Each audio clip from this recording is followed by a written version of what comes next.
మరో breaking అంతోంది. Group 2 పోస్టుల భర్తీ ప్రక్రియను 3 వారాలు ఆపాలని ఆదేశించింది హైకోర్టు. దీని మీద ఓ నివేదిక ఇవ్వాలని టీఎస్పీఎస్సీకి చెప్పింది. గ్రూప్ 2 పరీక్ష సరిగ్గా పెట్టలేదంటూ కొంతమంది కోర్టుకు వెళ్లారు. దీంతో కోర్టు ఈ ఆదేశాలు ఇచ్చింది.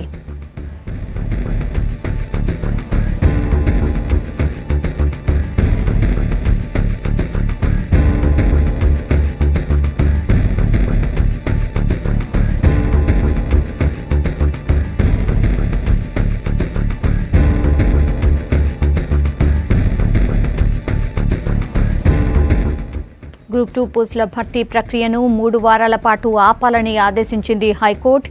దీని మీద ఓ నివేదిక ఇవ్వాలని టీఎస్పీఎస్సీకి కూడా ఆదేశాలు జారీ చేసింది. గ్రూప్ 2 పరీక్ష సరిగ్గా పెట్టలేదంటూ కొంతమంది కోర్టుకు వెళ్లారు. దీంతో కోర్టు ఈ ఆదేశాలు ఇచ్చింది.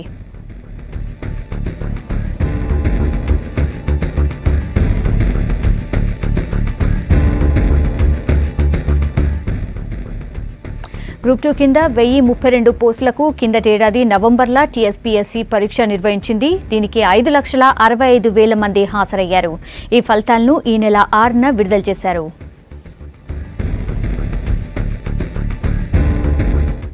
పూర్తి డీటెయిల్స్ సంపత్ చెప్తాడు. సంపత్, కోర్టు ఆదేశాలకు సంబంధించి డీటెయిల్స్ ఏంటి?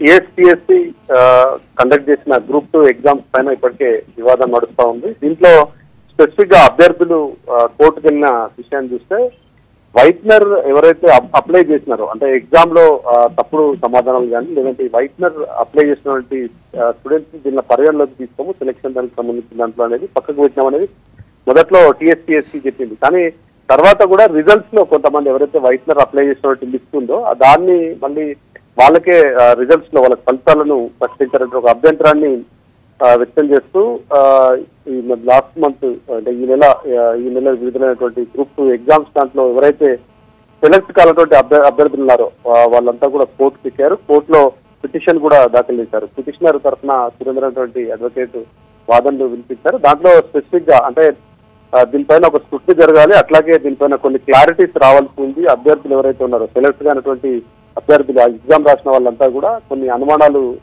దీంట్లో మెన్షన్ చేశారు. కాబట్టి ఆ అనుమానాలని నివృత్తి చేయడంతో పాటుగా వాటిని క్లారిఫై ఇస్తూనే అట్లాగే ఎక్కడైతే ఈ జంబ్లింగ్ దాంట్లో అట్లాగే వైట్నర్ విషయంలో ఎక్కడైతే గందరగోళం జరిగిందో దానిపైన క్లారిటీ ఇవ్వాలని వాళ్ళు చెప్పడం జరిగింది. అయితే టీఎస్పీఎస్సీ తరఫున కూడా వాదనలు వినిపించారు. ప్రభుత్వ తరఫు వాదనలు కూడా పారదర్శకంగానే ఈ సెలక్షన్ జరిగిందనేది వాళ్ళు చెప్పారు. కానీ ఏదైతే కౌంటర్ ఈ సెలెక్ట్ కాని అభ్యర్థులు వేసినటువంటి కౌంటర్ ఉందో దాన్ని పూర్తి స్థాయిలో సాటిస్ఫాక్షన్ గా లేదు. కాబట్టి డైరెక్ట్ గా టీఎస్పీఎస్సీ 3 వారాల సమయం ఇచ్చింది టీఎస్పీఎస్సీకి. టీఎస్పీఎస్సీ డైరెక్ట్ గా ఒక నివేదిక సబ్మిట్ చేయాలనేది కోర్టు దానిలో మెన్షన్ చేయడం జరిగింది. దాంట్లో ఏంటంటే ఎవరైతే సెలెక్ట్ కాని అభ్యర్థులు ఎవరైతే పిటిషన్ వేశారో పిటిషన్ లో ఉన్నటువంటి అనుమానాలను నివృత్తి చేయడంతో పాటుగా కోర్టు లేవనెత్తినటువంటి అంశాలు, సెలక్షన్ ప్రాసెస్ ఎట్లా జరిగింది, అట్లాగే రిజల్ట్ సంబంధించిన ప్రక్రియ ఎట్లా నిర్వహించారు, మాన్యువల్ నిర్వహించారా, సిస్టమ్ లో నిర్వహించారా, దాంతో పాటుగా వైట్నర్ సంబంధించిన వివాదానికి వాళ్ళు ఇచ్చినటువంటి క్లారిటీ ఏంటి, దీని మీద మొత్తం అంటే కూలంకషంగా సమగ్ర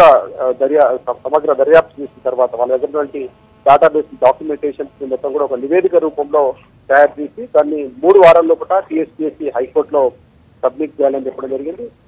దాదాపు గ్రూప్ 2 ఎగ్జామ్ మొత్తం కూడా 5,65,000 మంది రాసినప్పటికీ 1032 పోస్టులు కాబట్టి 1:3 కింద తీసినామనేది టీఎస్పీఎస్సీ చెప్పింది. కానీ దాంట్లో ఈ వైట్నర్ సంబంధించిన అంశం పోయిన తర్వాత పోటీల్లో మాత్రం డైరెక్ట్ గా కాంపిటీషన్ లో 1:2 మాత్రమే ఉంటుందని టీఎస్పీఎస్సీ ఇప్పటికే కంటిన్యూగా క్లారిటీ వస్తుంది. టీఎస్పీఎస్సీ చైర్మన్ గంటా చక్రపాటి కూడా చాలా సార్లు ఏదైతే ఈ సోషల్ మీడియాలో జరుగుతున్నటువంటి ప్రచారాలు కావచ్చు, అట్లాగే అభ్యర్థుల్లో ప్రచారాలతో పాటుగా ఈ సోషల్ మీడియాలో జరుగుతున్నటువంటి ప్రచారాలతో దాంతో పాటుగా హైకోర్టు మెట్లెక్కిన తర్వాత దీనిపైన క్లారిటీ ఇవ్వడానికి చాలా సార్లు మీడియా ముందుకు వచ్చి మాట్లాడారు. కానీ కోర్టు మెట్లెక్కిన తర్వాత కొంత డాక్యుమెంటేషన్ ఎవిడెన్స్ తో అట్లాగే వీళ్ళ అభ్యర్థులు లేవనెత్తినటువంటి అంశాలు ఏవైతున్నాయో వాటిని సాటిస్ఫై చేయడంతో పాటుగా దాంట్లో నిజంగా అవకతవకలు జరిగాయనే అభ్యర్థులు ఎవరైతే సెలెక్ట్ కాని అభ్యర్థులు అంతా కూడా ఆరోపిస్తున్నారు. కాబట్టి దానికి కౌంటర్ గా వాదనలు వినిపించడం కొంచెం ప్రభుత్వం దగ్గర ఉన్నటువంటి బహుశా వాళ్ళ దగ్గర ఉన్నటువంటి స్టాక్స్ సరిపోలేదు. దీంతో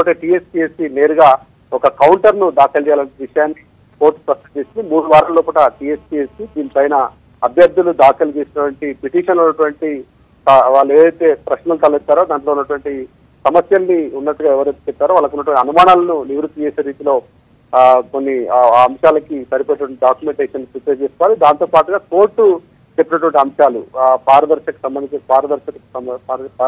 సంబంధించిన విషయం కావచ్చు, ట్రాన్స్పరెన్సీతో పాటుగా ఈ అభ్యర్థుల సెలక్షన్ ప్రాసెస్ ఎట్లా జరిగింది, తర్వాత సర్టిఫికేట్ వెరిఫికేషన్ ఫర్దర్ గా ఉంది కాబట్టి రిజల్ట్స్ ఎట్లా ఇచ్చేసింది కాబట్టి రిజల్ట్స్ ఇచ్చిన తర్వాత ఫర్దర్ గా ఇప్పుడు సర్టిఫికేట్ వెరిఫికేషన్ కోసం వాటి కోసం ఆల్రెడీ కాల్ఫర్ చేసింది టీఎస్పీఎస్సీ. వాటి అన్నింటినీ కూడా నిలిపేయాలి.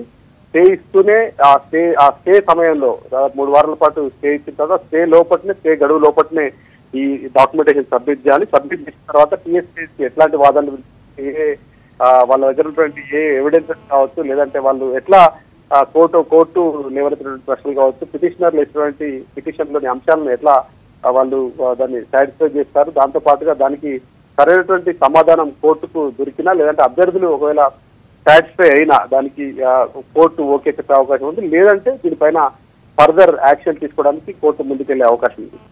Yes, okay Sampath.